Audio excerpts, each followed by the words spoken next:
Hello everyone, I'm Surekha Ritesh, and today we are at the second episode on procrastination.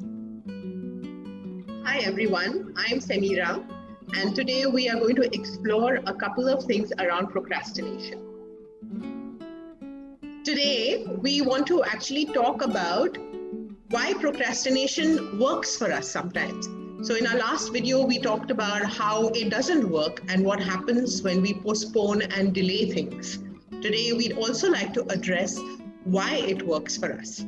So I'd just like to take the example of being a trainer. Very often when I'm doing training design or when I'm designing a program, if I sit down immediately after a client call and I start writing down my thoughts, very often I find that if I leave it and I postpone it and maybe I sort of delay it, I find that my mind keeps on working in the background while I'm doing my other tasks, and I end up getting better solutions. I end up getting better thoughts. I find myself creating better quality work, because I think what are the various solutions, what are the various approaches, thinking of all the stakeholders.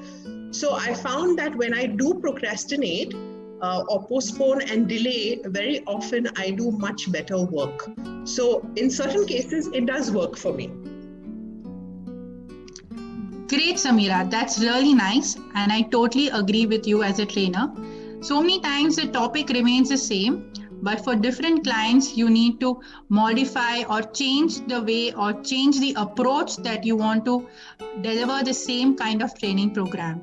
And procrastination does help in bringing out the creative juices and making you think differently and designing a program of a higher quality.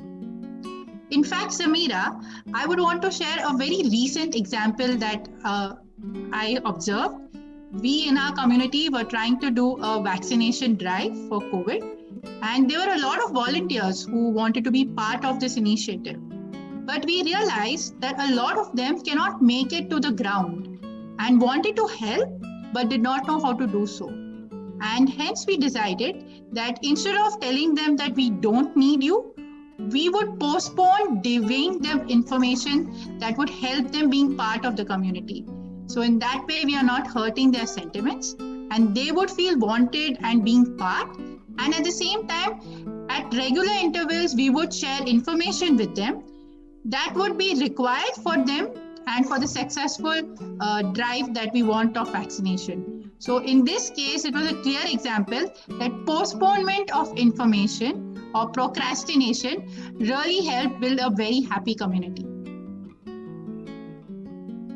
Today, I'd like to talk about an amazing book that I've read, which actually helped me procrastinate less. It's a book called Atomic Habits by James Clear, and it's this small little book which is completely transforming. He talks about how making tiny changes can lead to completely transformative results. So one of the things he does talk about is the reason that we procrastinate very often, the reason that we postpone very often is because we are not doing tasks or doing things which are linked to our belief or our value system. So that is one thing that we really need to think about. The second thing which he talks about is what was transforming for me was the fact that he said that if you make tiny changes, so let's say if you incrementally change 1% every day, you would find a change of 37 times at the end of 1 year. This was really a great example for me, and all he said was, and I tried it actually, whatever you're doing, just do it consistently. Okay, so even if you're going to consistently write, you need to be able to write not for 2 hours in the day. Start by writing even if it is 15 minutes a day. So a wonderful example he gave was about a comedian called Jerry Seinfeld, who is really well known for his writing, for his humor, and he is really very, very famous. Apparently a comedian went up to Jerry Seinfeld and he was opening for him for his show in the US, and he asked him, so how can I become a better comedian, and how can I be as good as you? So all Jerry Seinfeld said was, write better comedy. And then he followed it up by saying, you need to be consistent and you need to write every day, even if it is 10 minutes, even if it is 15 minutes, so that you form really great habits. So James Clear talks about forming great habits, and that will help you achieve whatever your goals might be. In his book, he does talk about how to form great habits and how to avoid bad habits. And how you can do this is by incrementally changing every day. Nice to hear that, Samira. In fact, I'd like to share with you that while doing research about the book, as well as about this video, I came across this habit tracking app called Confetti.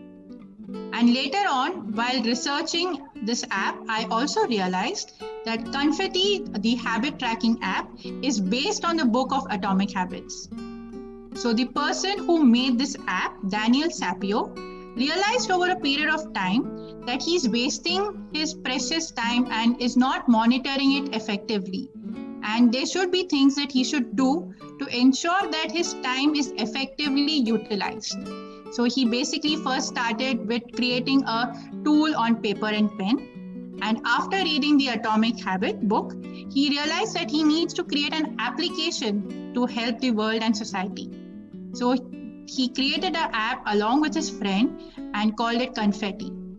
Now, the reason that Confetti is different from various other habit tracking apps is that it not only helps you create a good habit, but also ensures that you overcome a bad habit. And it's based on James Clear's 3 principles. 1, habit stacking.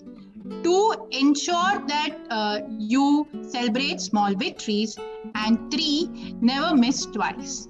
So all these 3 principles are inscribed in the app, and he ensures that you are able to monetize and monitor your habits on a daily, weekly and monthly basis, and incrementally over a period of time develop a good habit.